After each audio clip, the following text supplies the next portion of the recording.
let's have a show. Welcome to the Bean Apple Podcast. Belichick. I mean, I text him all the time. He just doesn't answer. Somehow got mono. God knows who he was making out with. Somebody had given me 2 tickets to a Jet game, and I had to run into a store. Came out, they broke my window, and they left 4 more tickets. Sketchy? I'll tell you what. I think so. We'll see. I was thinking about that myself because San Francisco is going to be there because they missed the last one. Right. This is almost that pro day is basically put together for San Francisco. So San Francisco, yes, perfect opportunity for Bill to scoop in there and be like, "Hey, let's get some side deals going here." And bam, nice and clear. But yeah, I mean, we should talk about what the 49ers are doing with that. What do you think? So we've broken this down over the last couple weeks about Mac Jones's rise with Justin Fields' fall. Trey Lance's name keeps getting thrown into the mix for some reason. A lot of indecision at number 3. And we've talked about, and we all know, John, what you feel should be the number 1, potentially. But what do you think is the 49ers at number 3? What is the right call? And what do they do? So if you're asking me, Fields should be gone by 2.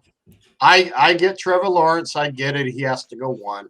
Me personally, like I said, I thought it was neck and neck, and I've been saying this since the Jets had the number 1 pick. I thought Fields was definitely giving him a run for his money. But so if they go Zach Wilson at 2, which you're right, it's probably 99.9% sure. Mm-hmm. If San Francisco don't go Fields, what, they're going to go Mac Jones? I keep hearing these Trey Lance rumblings. So my thing is, how does Trey Lance rise above Justin Fields when he didn't play last year? Tell me how he's even a top 10 quarterback. Look at his numbers. I mean, you want to talk an all-run quarterback, that's who he is. But 17 career college games. Yes, and he sat out last year. How is he rising above a guy who was in a national championship game and that toasted Clemson after probably not even remembering he toasted Clemson because he got hit so hard? So I'm not buying the Trey Lance stuff to San Francisco, even though a lot of people are talking about that. To me, the smart bet would be Fields. I mean, but the way Mac Jones has risen, I mean, numbers speak for themselves. Numbers speaks for themselves. And honestly, like I said, I think whoever goes to San Francisco has a leg up on Wilson and Trevor Lawrence because they're going to made teams. They are going to made teams. Well, I'm sorry, they're not going to made teams. They're just not. They have years.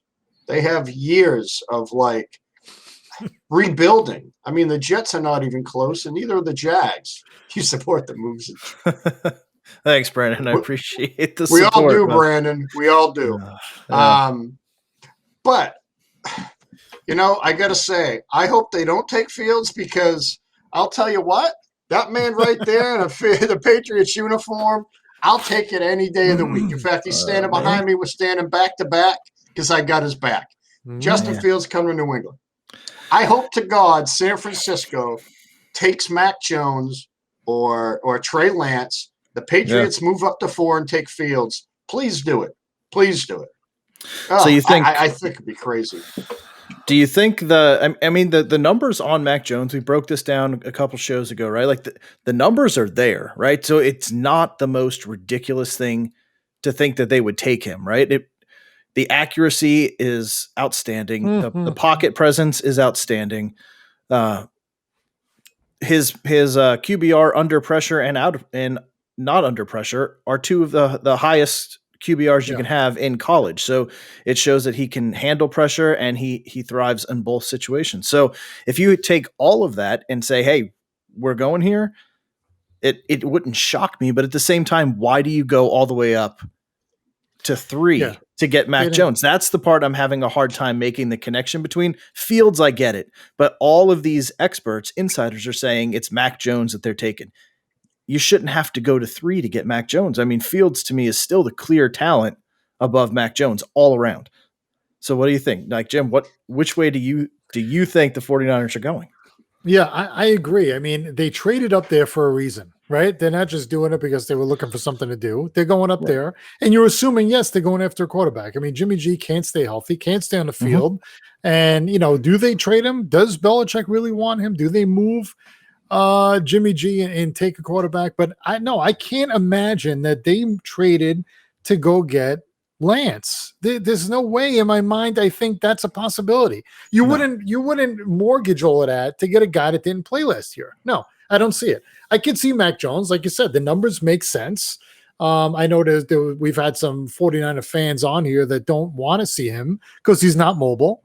Right. So yeah, Fields makes sense, right? He can move around. He can fill that role and take that away from John, and you'd have to change your picture there. But yeah, no, I definitely don't think it's Lance. I can't imagine it is.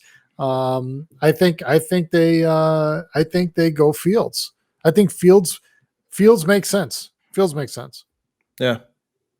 I think you're probably right. If it's me, and I've kind of, I think for all the comments and everything that have taken place on our page on Justin Fields, if it's coming from the Bean Apple and it's negative on Justin Fields, it's coming from me.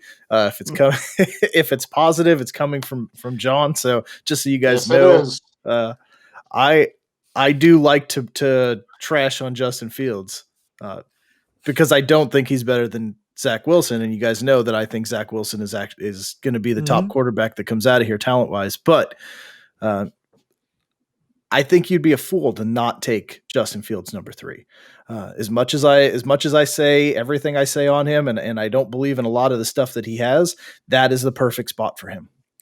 And honestly, if Sketchy's still on here, if I'm the 49ers, I tell Bill I'll talk to you next year. I'm not giving you Jimmy G right now. He's going to sit behind Jimmy G. He's going to learn how to play football at an NFL level. Mm-hmm. And to be completely frank, if he sits behind Jimmy G for a year, steps in next year, the talent and athleticism of Justin Fields, I don't think I've ever bashed him on any of that. It's just his NFL ready skill set that he has today that I don't think is refined enough. And I know a lot of people argue with me on that, and that's fine. But if he sits behind Jimmy for a year and gets to step in to that offense with Debo, with Brandon Ayuk, with Kittle, with a nice running game, with Mozart, with a nice offensive line, with a defense, like John, you're absolutely right. He is in a golden opportunity. I mean, he's a 49er, and he's going to be panning for gold, and it's going to be coming up just buckets full of gold if it plays out that way. But I think you have to take him to match that style that they want. Mac Jones doesn't do that. Like, Mac Jones is perfect for New England. He's perfect for Bill Belichick. He's not at 4. He's not at 4. He's the closest thing to Tom Brady I think there is. But could we divert for a second and talk about this ridiculous comment right here? I don't even know. Tyler, I love it. You're crushing Joe's dreams right now. It's one of the most asinine things I've ever read in my life. It's up there. Is that crushing your dreams? Is that crushing your dreams getting Lawrence? I mean, I wouldn't be upset about that. I mean, you sure? I mean, I'd still take Trevor Lawrence, but I still think. Yeah. He knows you're a Jets fan, Joe. Just remember that. He knows you're a Jets fan, Joe. Where it blows Joe up is if the Jets go any other way than Wilson at 2. Right? Do they take Fields at 2? I get everyone's talking about Fields falling, but that's not the senior leadership in the Jets clubhouse over there. They're not the ones saying it. No, right. Nobody knows what anybody's taking at any level. That's right. That's right. So the Jets could come in and say, you know what? Fields. We'll take Fields. Wilson, whatever. I think if they do. God, I hope the Jets don't. That would crush me. Fields can't. I don't think he's ready to just step in day one. And he's definitely not ready to step into the Jets day one. But is anybody? Oh, you think Wilson is? You think Wilson is more than Fields? I think Wilson is just because he can read the field faster. Like Fields, I feel like he's going to sit back there and he's going to take a lot of hits if he was just to go in. I think Wilson is fast enough with his reads that he could do it. But I know this wasn't supposed to be a Zach Wilson show, but I was watching. So the what's it called?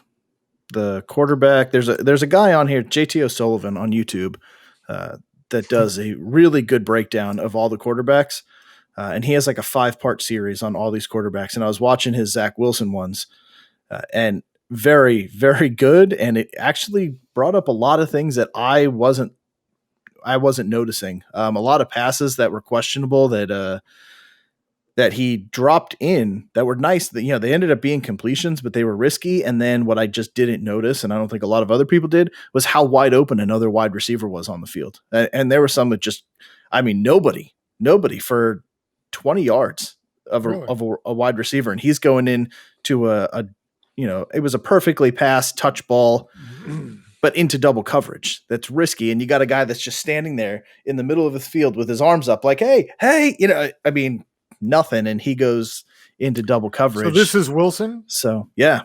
And this is the guy you want?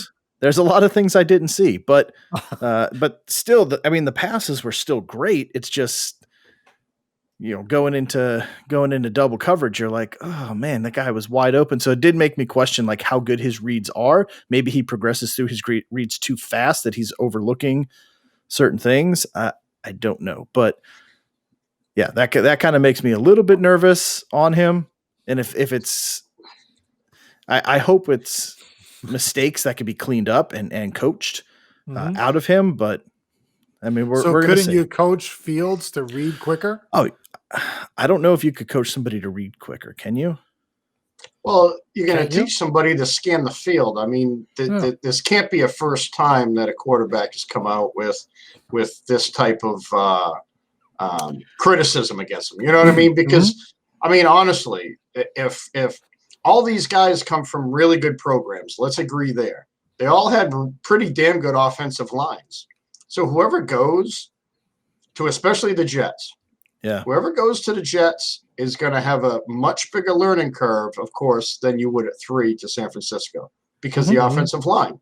So if you can't teach reads, whatever quarterback gets there is going to be done. I don't care if it's Trevor Lawrence, he's going to be done because college reads and pro reads are two different things.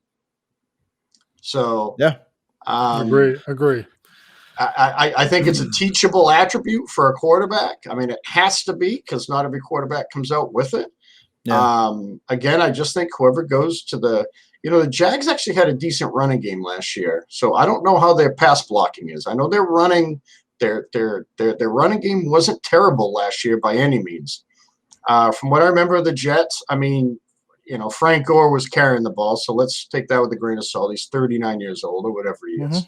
But, I mean, they just didn't have the O-line. Now, Mekhi Becton came on towards, the second half of the season, and he proved that he's, you know, has the potential of being that beast over there.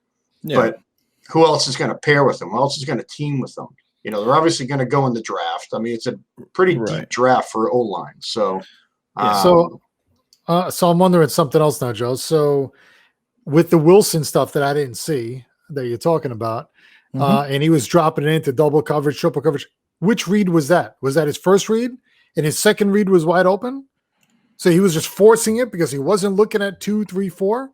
Yeah, the ones that I saw, it didn't look like he was scanning. It looked like he was going with his first read and didn't progress through them. On those examples that he was highlighting, yeah, he was, you know, it was his number one, and he keyed in on the number one, which you can't. I mean, but he probably has his eyes on him the whole time too. Yeah, it happens a lot in the end. I mean, I know Sam Darnold did it all the time. I'd be like, dude, just pretend to look somewhere else for a second. Look him off. Just constant stare to the left, and the whole field just shifts. I'm just like, and then tries to force it in and makes a bad decision. You're like, dude, come on, like you've got to keep your eyes and shoulder. But I've also seen a lot of plays with Zach Wilson to where he will shift the linebacker with his eyes or with his shoulders, fake, and then drop one in when he moves the guy too. So those are the things that I found really nice because I've watched Brady do that for 20 years, just shifting the defensive linemen around, shifting the safeties over,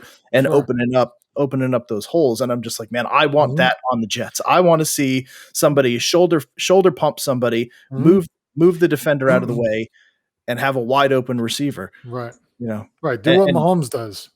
Mm-hmm.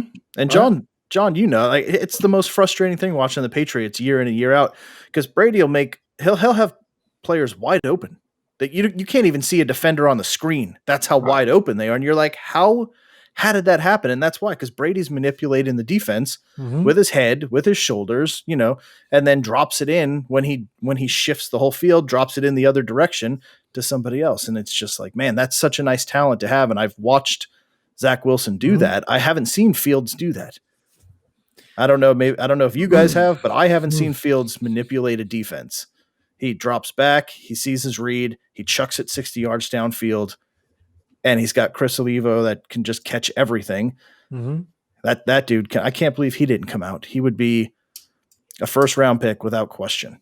Such a good wide receiver, but I don't know. So off the Jets, which I love talking to the Jets, but let's talk about. So yes, it's Trevor Lawrence 1, Zach Wilson likely 2. So John, in your opinion, not your wants, but your opinion. So Jim's saying Fields is going 3. I also think the right call is Fields at 3. Do you think Fields at 3 is the right one, or do you think these experts are getting some kind of insight? I think he's the right one as well. Let's look at the team whoever goes at 3 goes to. Again, great team. Man, Fields sitting behind a pro Joe, just like you said. He's going to sit behind Jimmy G for a year. He doesn't have to start. There's no pressure for San Francisco to start this guy unless they start terribly because of quarterback play. I just don't see that happening. Or he gets hurt. Or he gets hurt. One of the two. He goes down in week 2. Which is a huge it could happen. It happened last year. So Fields is the right call here. I think Fields would be the right call at 4 for Atlanta. I don't care what Matt Ryan just did with his contract. Yeah. But why everybody is all over Mac Jones now and Trey Lance up to 3 and San Francisco supposedly said, we're trading up to 3 because of Trey Lance. I'm not buying Trey Lance. Trey Lance should be going in the second round, probably behind the kid from Florida and possibly behind the kid from A&M.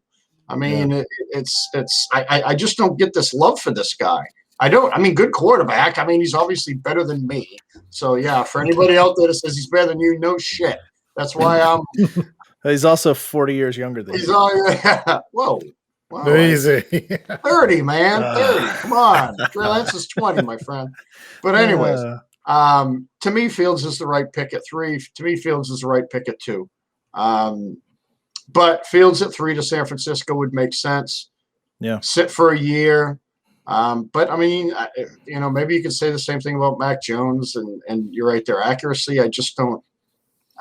I'm afraid of Bama quarterbacks. You guys know I love my SEC football. Yeah. Just afraid of their quarterbacks sometimes. So, but see, if you're trading up, all of that, you're giving up the next 2 first-round picks. Jimmy G is not a running quarterback. No. So you're trading up to get basically a more accurate version of Jimmy Garoppolo, or are you trading up to get a dynamic quarterback in Fields? So this is how I think about them trading up. You're only going to trade up that much for the person that you want. Do we all agree there? Yes. Obviously, yeah. Who is the definite person when they made that trade that they could get? The definite, 100%.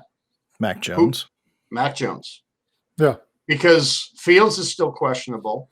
Wilson's still, or they get Wilson and Fields equal. And they're like, you know what? It doesn't matter.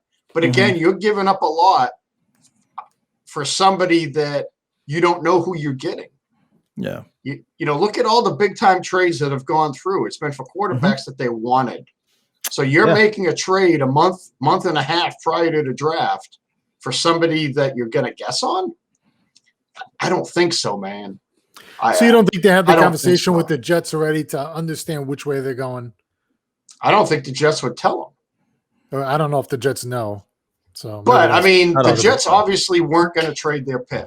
So, if they called them up and said, "Hey, we want 2," and they say no, we're going with whoever. You don't think that's part of the conversation? You don't think they give him that? I don't think they would tell them. I don't them. think you can.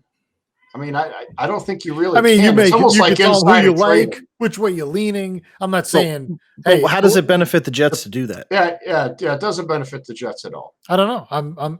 That's my question is. Right. Do you think they do it? I don't think so. I think they just sit there and let them stir. They'd be like, hey, you wonder who we're going to take. You'll find out, and you worry about 2.5 weeks. Yeah, we know. You sit there and think about guard from Florida State is what they're saying. Yeah. He's potentially the best. He's potentially the best player there. Oh man! So I got to look up this what Sketchy said here for the. I don't know what they're talking about here, but yeah, JT. I don't know who they talking about. JT is amazing, especially locked in. I don't know. But I can't stand Dan Orlovsky. Like I think I kind of like him. I can't stand him. He drives me crazy because he and especially he's all on the you need to keep Sam Darnold and build around Sam Darnold and other just like dude you couldn't be the backup quarterback in Detroit and you're going to sit here and talk about what teams need to do. Like just shut up, man. Shut up. You're like this much better at analysis than I am just because you've actually been in the NFL. That's about it. Like you failed miserably in the NFL and the whole build around Sam. Like Sam's got 1 year left. You don't build around somebody who has 1 year left. You build around Zach Wilson that's got 4 years left and you say thanks. But anyway, he drives I can't stand him. Well, Carolina sure went all in for him, didn't they? They did, and that's fine. That's fine. It's shocking, but I'm all for it. Like, and I still wish him the best. I hope he has success down there. Oh, JT O'Sullivan, thank you. Gotcha. A couple videos. Oh, I'm gonna have to look that up. Yeah, he actually breaks it down and Sketch. Obviously, if you watch him, I can't remember what the show is. The Quarterback School, I think it is. But yeah, really good breakdowns, and he goes deep into them from different angles, different plays, different breakdowns. Really, really good, and he does it for all the guys coming out. So if you're interested in looking up at what he thinks of Fields and his breakdowns, like he's got a 5-part series on it. Really, really good. I believe it's called the Quarterback School, but I don't know. You could actually. Let me see. Who's Sketchy a fan of? Who's his team? I don't know. Quarterback QB school. Yeah, the QB school. Yep. Yeah, he's really good. Yeah, I don't know Sketchy, so we'll see. Yeah, he's. I'm gonna have to watch that because I can't stand Dan Orlovsky either. So it sounds like we are quickly becoming best friends, and I did tweet him and ask him if he wants to come on the show. So Sketchy, if you know him, tell him to come on here and break down these quarterbacks for us as we lead up to the draft and do a little bit of charity work. Yeah. Come down to our level and help us get up to his level. So 49ers fan. Yeah, perfect 49ers. Hey, yeah, so for your what do you think, Sketchy? So he says dreading him taking Mac Jones. So he wants a runner. Then. He wants I'm assuming Fields. He's got to want Fields, right? So Sketchy, as you're typing this, please make sure you come on draft night because we're gonna be live on the show and bring some people on. So if you're a good 49ers fan, you got some good depth of knowledge on the team, and you want to come on the show and you actually stick around for a few weeks leading up to it, let us know and we'll bring you on the show. You can break down the 49ers pick as they're up live and we'll go from there. But stick around. Obviously, subscribe, come back every week, talk to us, and we'll bring you on the show. So, all right. So as he's writing that, Alex, I did like that Panthers tweet. Did you guys see that for the Sam, they used his out indefinitely with mono graphic. Really?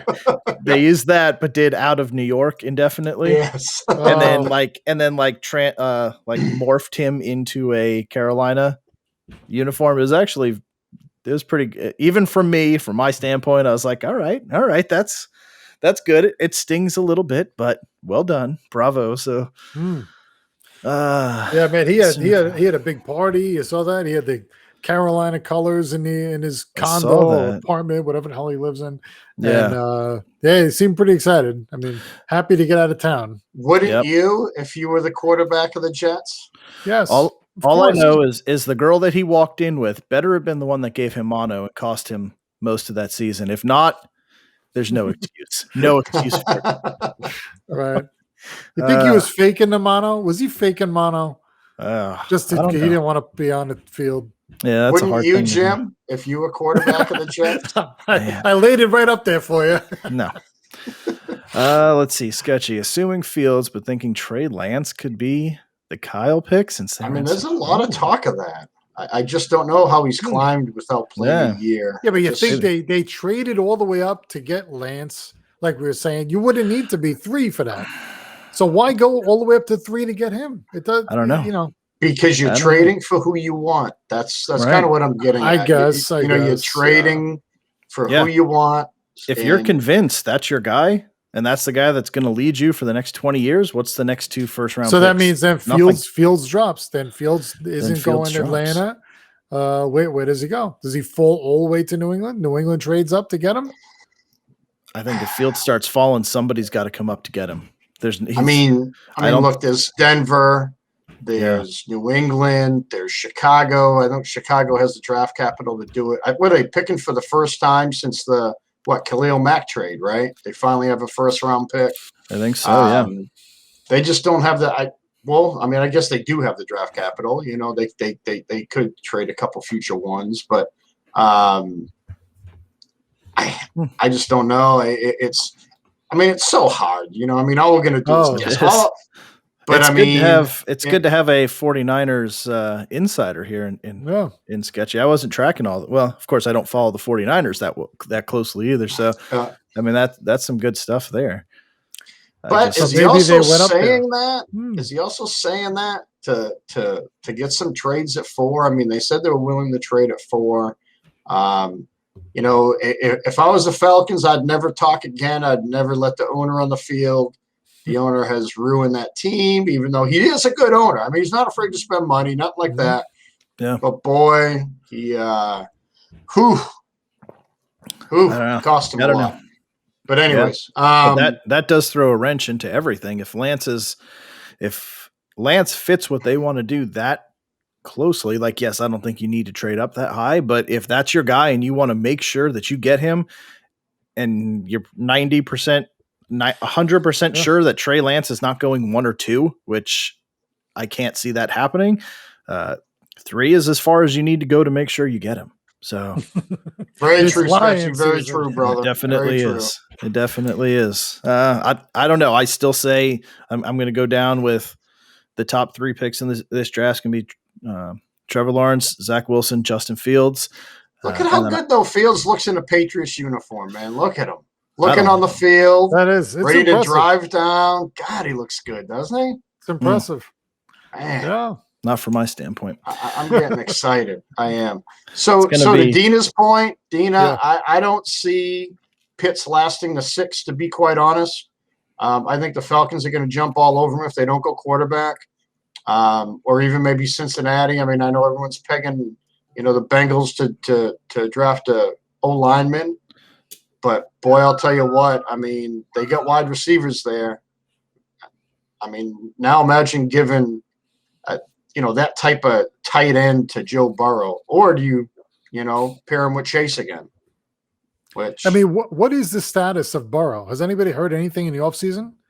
How's he coming along with his rehab? So supposedly he's on a timeline to start as the season starts. Oh, really? So I'm reading that as at least being able to work out when the season starts. They haven't said if he's going to be able to play yet.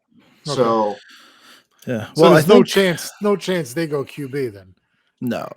I don't think so. But God, can you imagine? That's what I'm saying. I haven't heard anything about him. There's been no talk. And I was just wondering if you had heard whether or not he's on track to start the season or not. I think it's interesting how all this conversation is also changing to Cincinnati not taking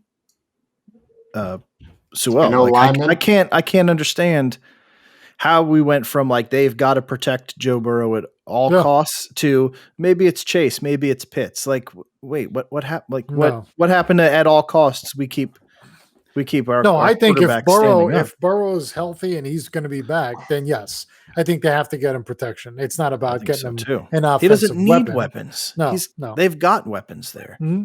They've got. You can never have enough. You can't, but it doesn't matter if he's not on the field. I know. That's why. I mean, don't get me wrong. The smart pick is either him or the kid from Northwestern. One of the two. Yeah. Either or. I mean, I don't think you'll lose, but they have to do that. If Atlanta trades out, if let's say if Lance goes 3 to the 49ers, somebody is jumping up to get Fields or Mac Jones at 4, right? I mean, Mac Jones, I don't know. I think Fields. I think somebody would trade up for Fields before Mac Jones. You think so? That's just my So you think Denver jumps up, or do you think the 49ers pick up the phone, or the Patriots pick up the phone and say, "Hey, what do you want for 4? We want Fields." Right? I mean, and if that happens, I hope so. If that happens, Pitts could be there at 6. If Bengals go protection at 5, the Dolphins have their pick of the litter for offensive weapons at that point. They can go Chase, they can go Pitts, they can go anybody, which sucks. I wish they would have stayed at 12. I really wish they would have stayed at 12. I liked them better picking at 12. For both of you. Yeah, I know. God. The Finns have a great problem. I mean, they're going to arguably be, tight end, one of the best wide receivers in the draft. Yeah. I mean, you really one of the best 3 wide receivers in the draft, which I think Chase is by far the best. But again, he didn't play last year. So again, you're taking a risk there too. You really are. Yeah, but the year before that, he puts up 1,700 yards and 20 touchdowns. 20 touchdowns. Like, it was sick. That's ungodly. Like they forget about how those numbers, but who threw it to him? Joe Burrow. That's why can you count that out, man? Can you count that out? You can't, but if he's not on the field, then it doesn't matter than the backup's throwing. So and they haven't really addressed the O-line either. So Sketchy, I hope you're right, but not. Oh, you're talking about for Atlanta. Yeah. Atlanta. Yep. That's not the blanks. Yeah. Look at this as a bet. There's the first bet of the show tonight. Look at this. Oh, please. Dina, I'm not going to ask your age because it's rude, but unless you and Joe plan on living to like 130 years old, are we really going to put this bet in? No, I would need like a 10-year. I'd need like a 10-year. 10? Yeah. Jimmy said 10. What's going to happen? Look at how far the Dolphins are right now ahead of talent wise and situation wise in the Jets. So, to say, you'd have to give me like 10 years as an under or as a point, a year spread, basically. I bet there you go, Tyler. I bet that would probably be a good bet. Man, Tyler is really working on getting banned by the moderators here. I love it. I love it. 2 more before the Jets win 1. No way. Come on. How much longer does Bill have? Look. You guys talk about winning Super Bowls. So you're talking about 100 years you have left. So Bill has at least 50 then. Oh, Jesus. All right. So let's transition over to this. Let's talk about